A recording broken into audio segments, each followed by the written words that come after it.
जय हिंद दोस्तों। आप सभी का स्वागत है पॉलिटिकल ऑरा में, जहाँ पर हमने पहले प्लेटो के विचारों को पढ़ा। अब हम उसके शिष्य अरस्तु के विचारों का किस तरीके से उनकी रचनाओं पर पाश्चात्य राजनीतिक विचारक में उनका प्रमुख योगदान किस रूप में है, ये विचार हम उनके पढ़ेंगे। प्रारंभिक परिचय जिसमें जहाँ पर इनके बारे में बताया गया है कि ये इनका जन्म एथेंस में हुआ, किस प्रकार से उनके विचारों पर प्लेटो के विचार किस तरीके से अरस्तु के विचारों से अलग है, और उनका शिष्य होने के बावजूद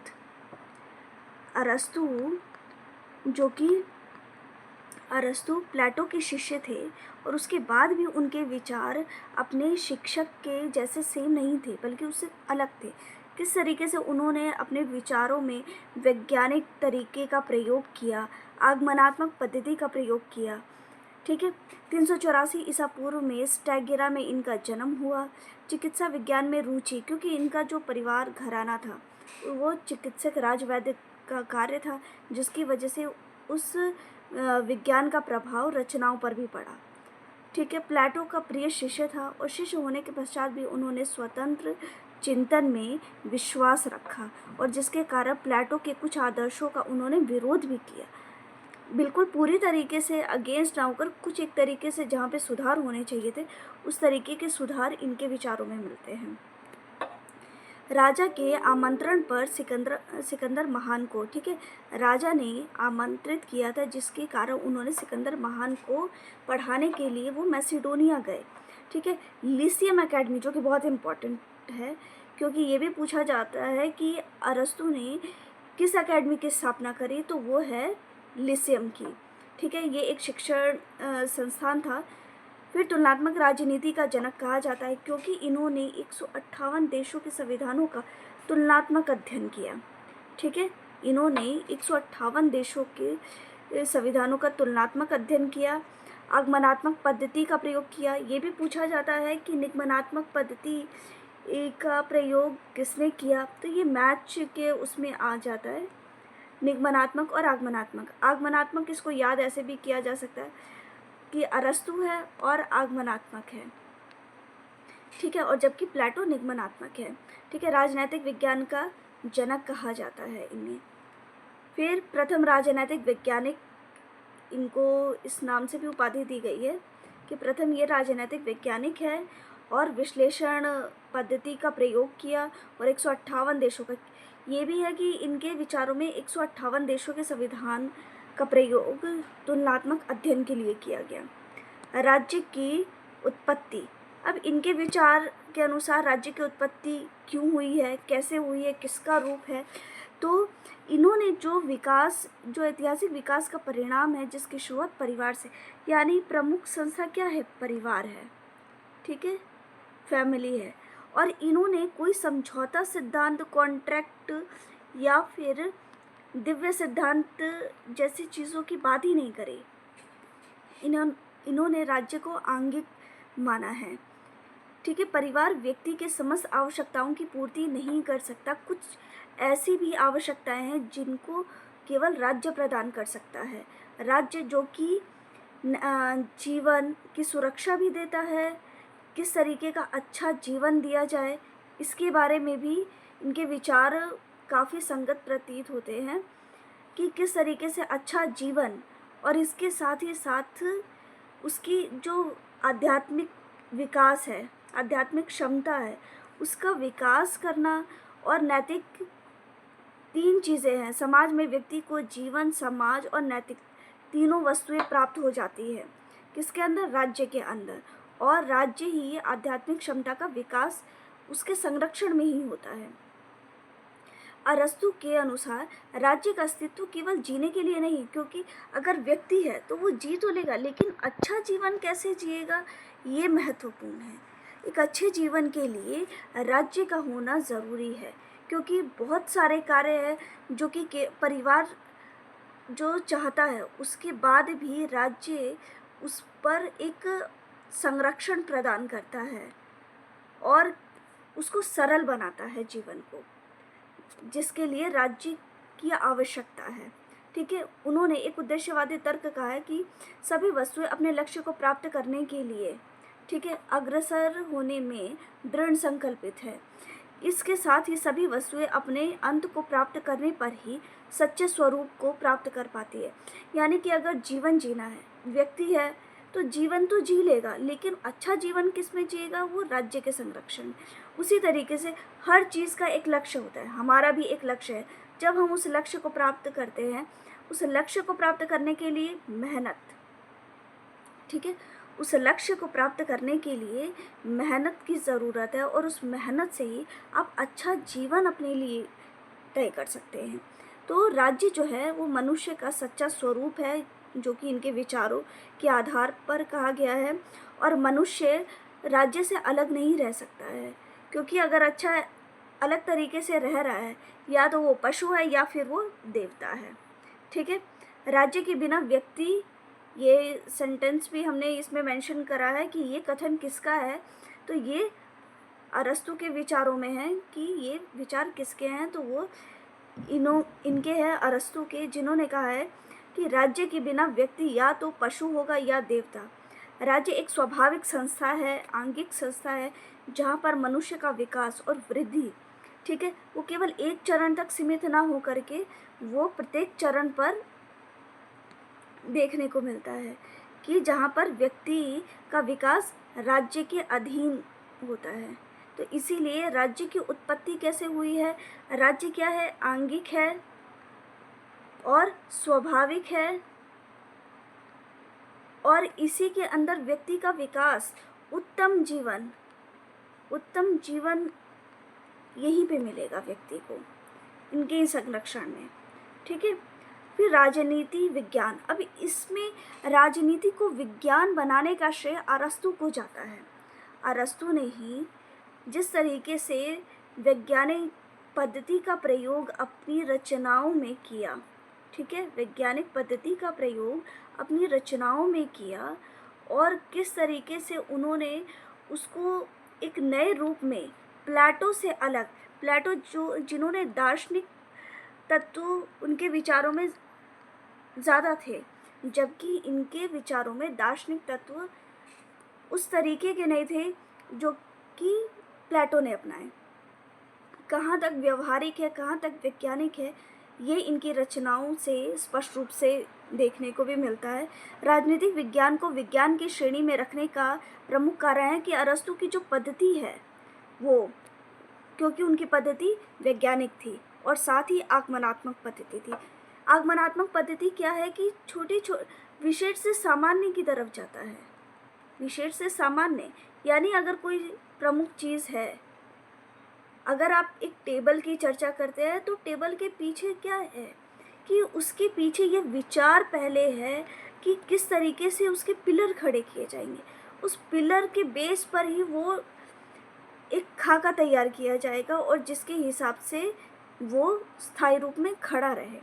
तो उसी तरीके से अरस्तु में जो पद्धति अपनाई गई है वो वैज्ञानिक पद्धति है, और ये पश्चिमी जगत में राजनैतिक विज्ञान का एक तरीके से जन्म हुआ है, और इसका प्रारंभ करने का श्रेय अरस्तु को जाता है।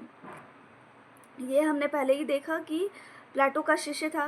प्लेटो का शिष्य होने के बावजूद प्लेटो सभी विचारों का अनुग्रह ना करके वैज्ञानिक तरीके से राजनीतिक सिद्धांत का विश्लेषण किया है।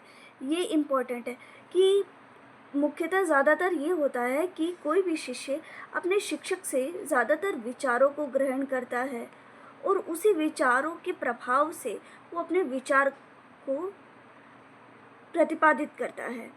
लेकिन यहाँ पर जो अरस्तु ने विचार लिया है वो व्यवहारिक भी है, व्यवहारिक है। और जिस तरीके से प्लेटो ने एक आदर्श राज्य जो कहीं ना कहीं असंगत प्रतीत होते हैं, वो ज़रूरी नहीं है कि वो व्यवहार में आ ही जाएंगे।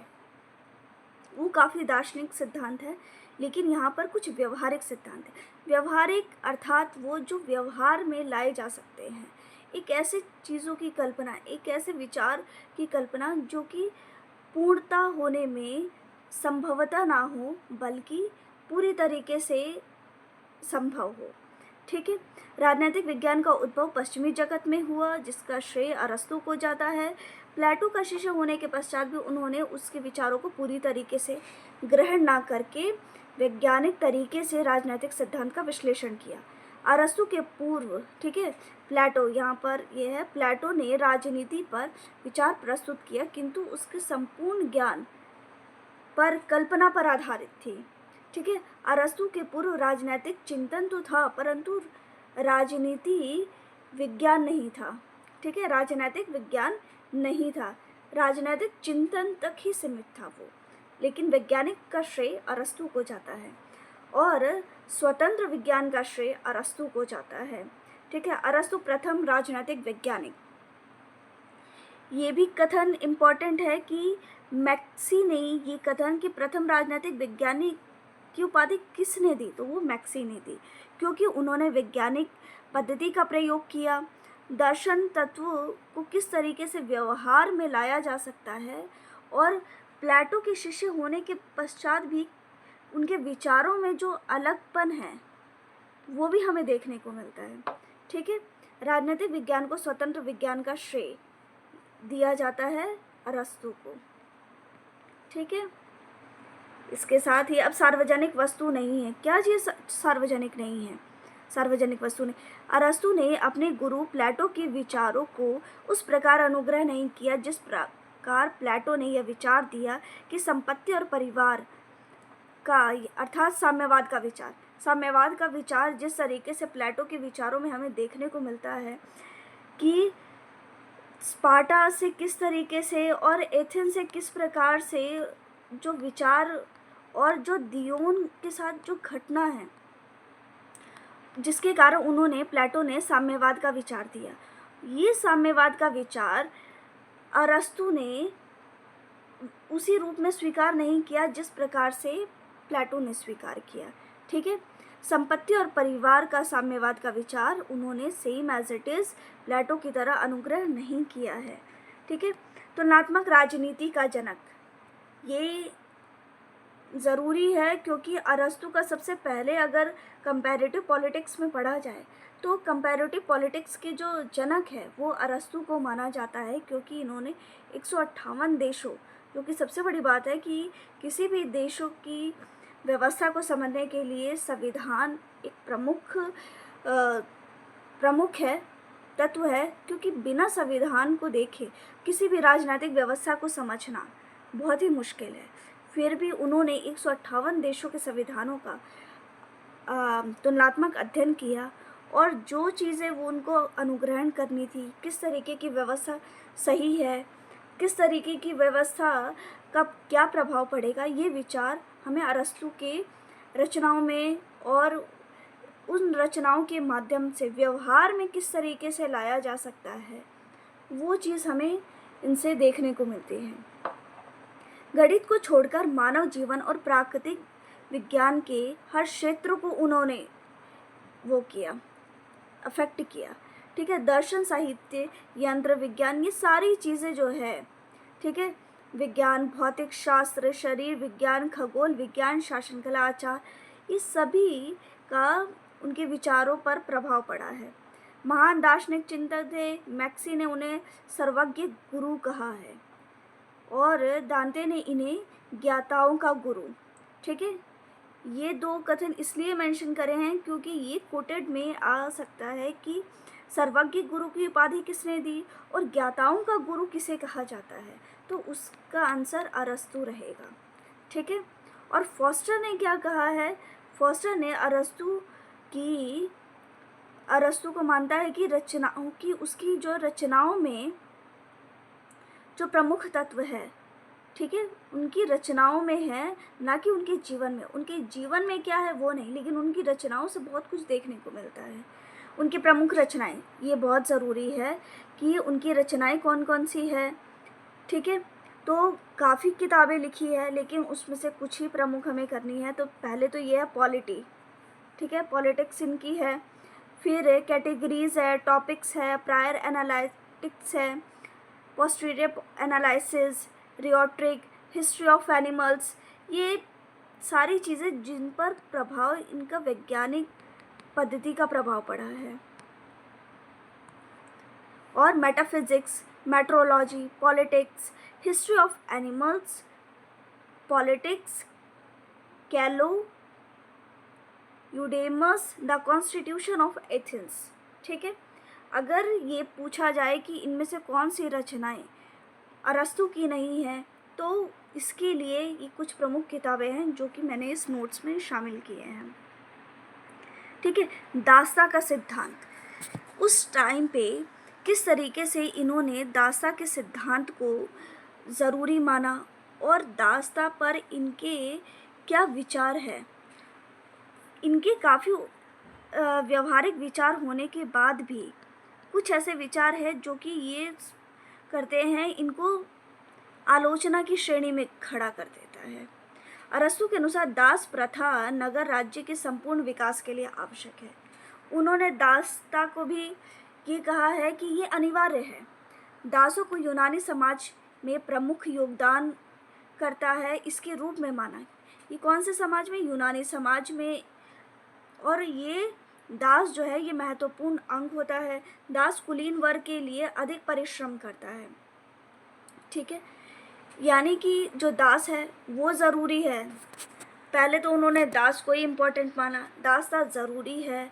और दास कौन कौन से हो सकते हैं, कौन नहीं होंगे, और दास्ता पे इनके किस तरीके से विचार है कि शारीरिक श्रम है कि दास्ता आजीवन काल है, युद्धबंदी होने चाहिए कि नहीं होने चाहिए। तो ये सारी चीज़ उनको क्या माना जाए, क्या उनके साथ बर्बरतापूर्व व्यवहार किया जाए, ये सारी चीज़ें जो है नॉर्मली जब हम दास के बारे में विचार करते हैं तो दास्ता के बारे में ये है कि काफ़ी रूढ़िवादी सोच, जहाँ पर उनसे शारीरिक श्रम करवाया जाता है, उनका वेतन भी उस तरीके से नहीं दिया जाता जो उनका मानदेय होना चाहिए, और उसके साथ ही उनके साथ गलत व्यवहार करना, ये सारी चीज़ें हैं। तो लेकिन कुछ ऐसे विचार हैं जो कि सकारात्मक भी है और कुछ इनके विचारों में नकारात्मक भी देखने को मिलता है, और जिसके कारण इनकी आलोचना की जाती है। तो पहला ये है कि अरस्तु के विचारों में दास्ता को ज़रूरी माना गया है और ये यूनानी समाज में प्रमुख योगदान करते हैं इसलिए, और साथ ही साथ ये अधिक परिश्रम करता है कुलीन वर्ग के लिए, यानी ये किसी के अंडर में ही काम करेगा। इसकी खुद की स्वतंत्रता कहाँ तक सीमित है ये भी हम देखेंगे। दरिद्र व्यक्ति और युद्धबंदी सैनिक दास वर्ग में शामिल थे। दास को राष्ट्रीय संपत्ति माना जाता था, यानी कि ये क्या है, ये एक राष्ट्रीय संपत्ति है जो कि कुलीन वर्ग के लिए परिश्रम करता था। और अरस्तु ने सोफिस्ट विचारों का विरोध किया और कहा कि उनकी उन्नति के लिए दास को आवश्यक माना। किसकी उन्नति? कुलीन वर्ग। कुलीन वर्ग को वो मानते थे कि कुलीन वर्ग बाहर के कार्य देखेगा और जब वो बाहर जाएगा तो उसके सारे कार्य को कौन करेगा? दास करेगा। लेकिन साथ ही साथ उन्होंने ये भी कहा है जब दास में सद्गुणों का विकास हो जाएगा तो वो सद्गुण को ग्रहण करने के पश्चात उसको स्वतंत्र कर दिया जाएगा, उसके साथ कोई बर्बरतापूर्ण व्यवहार नहीं किया जाएगा।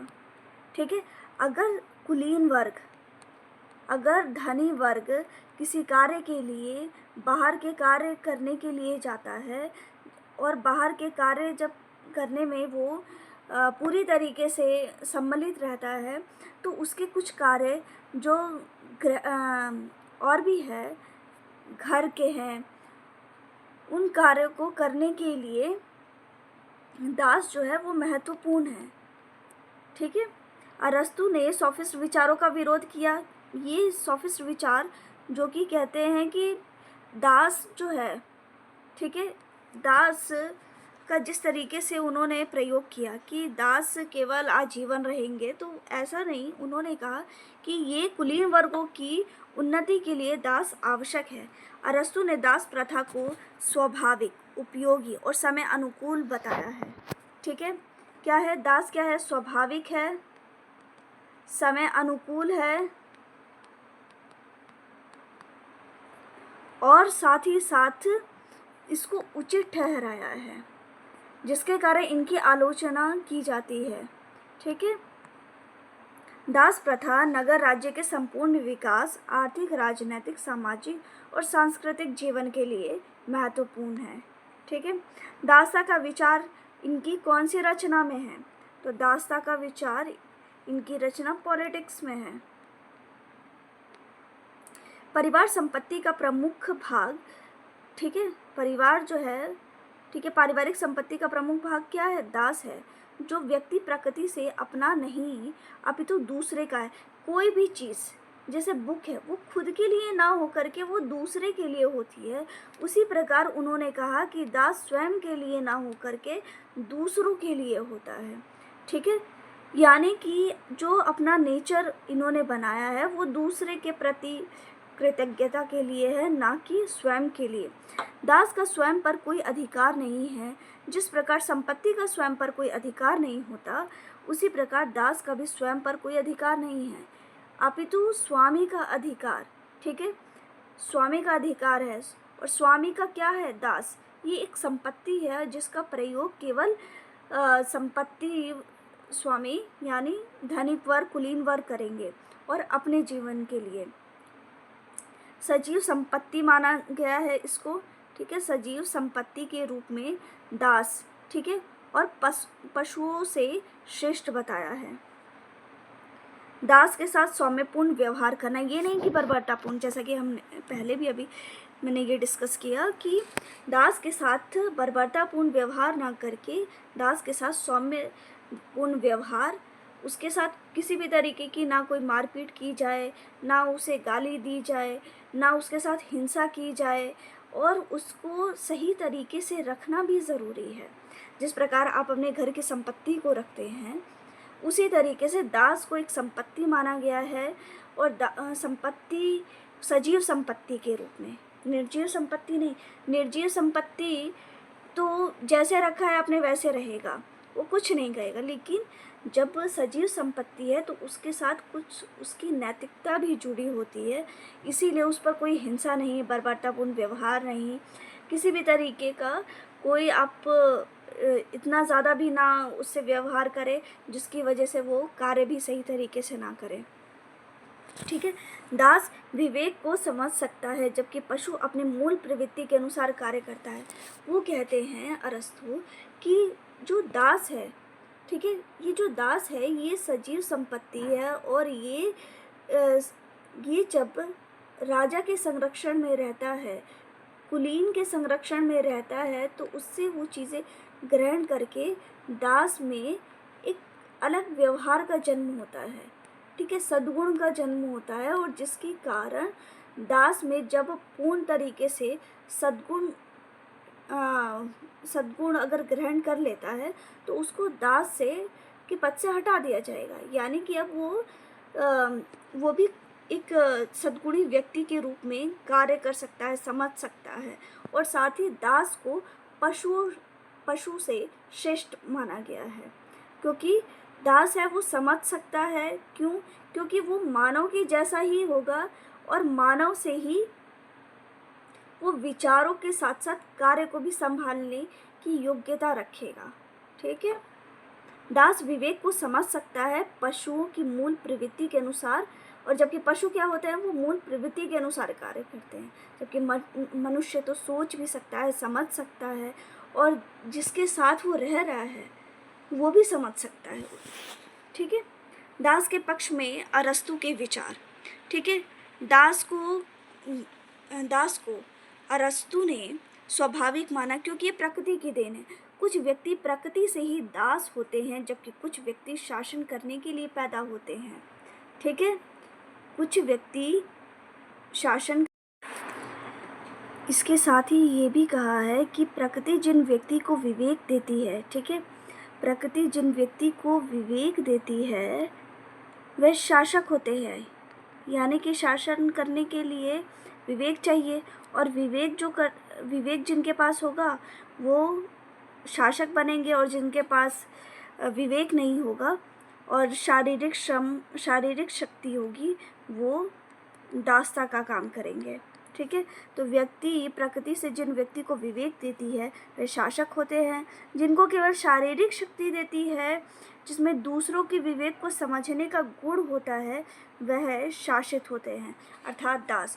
यानी कि नॉर्मली वन वर्ड में यही है कि विवेक अगर है तो शासक है, और शारीरिक शक्ति अगर किसी को मिली है और जिसमें दूसरों के विवेक को समझने की शक्ति है, वही दास है।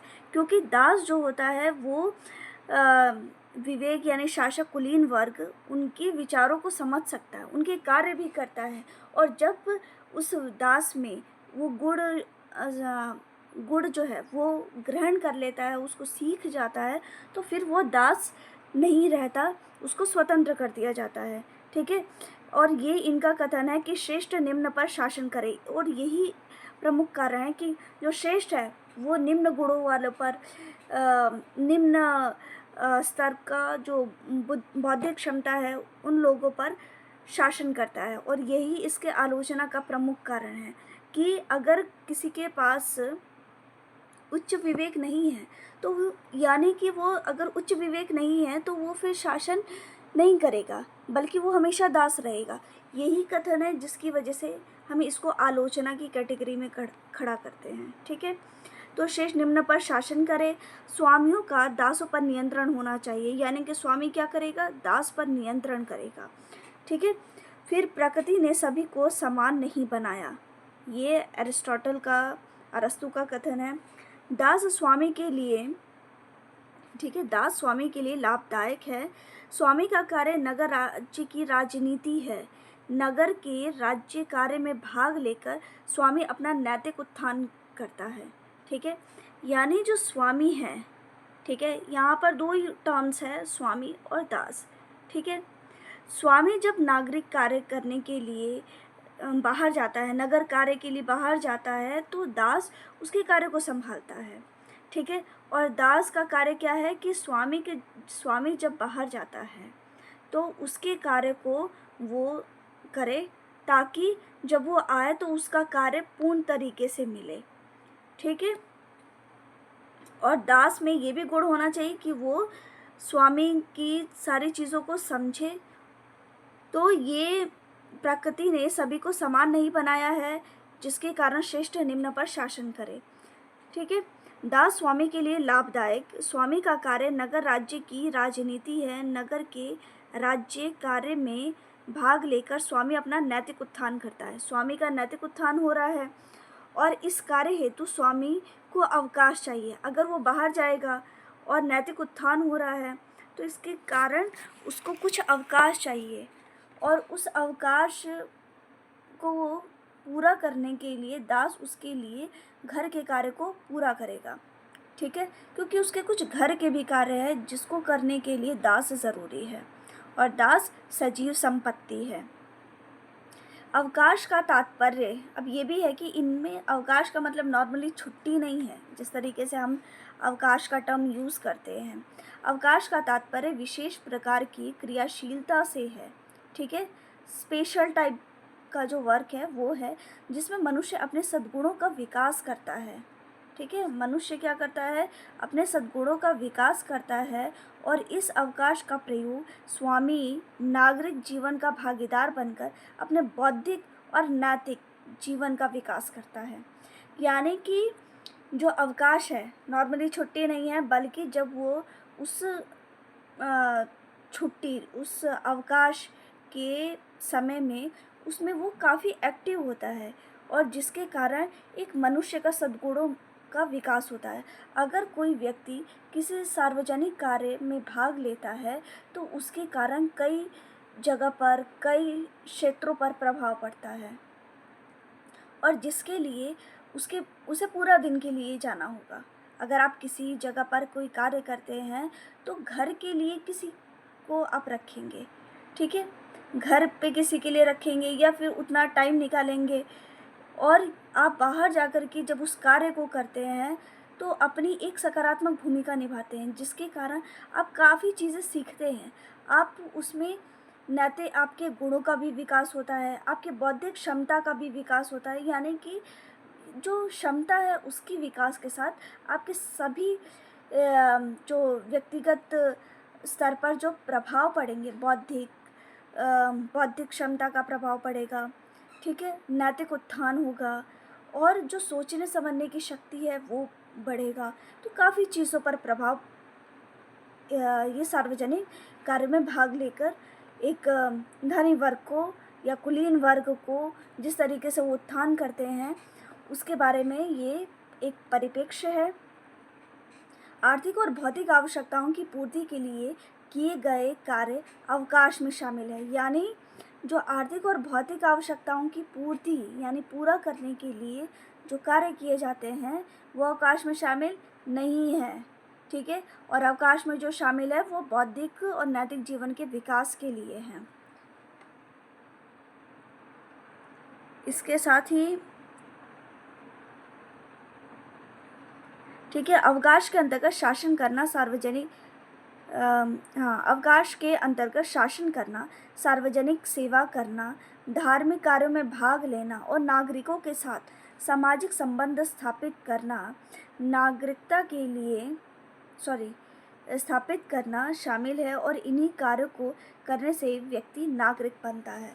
यानी कि व्यक्ति कैसे नागरिक बनेगा, ये विचार भी इसलिए ज़रूरी है क्योंकि नागरिक का कॉन्सेप्ट अरस्तु के विचारों में किस तरीके से देखने को मिलता है कि कौन नागरिक होगा, इसके बारे में किस तरीके का विचार अरस्तु के विचारों में देखने को मिलता है। तो अवकाश के अंतर्गत शासन कार्य करना, ठीक है, शासन कार्य करना, धार्मिक कार्यों में भाग लेना और नागरिकों के साथ सामाजिक संबंध स्थापित करना, ये सभी शामिल है। इन्हीं कार्यों को करने में व्यक्ति नागरिक बनता है। नागरिक के लिए, ठीक है, नागरिकता के लिए अवकाश अनिवार्य है।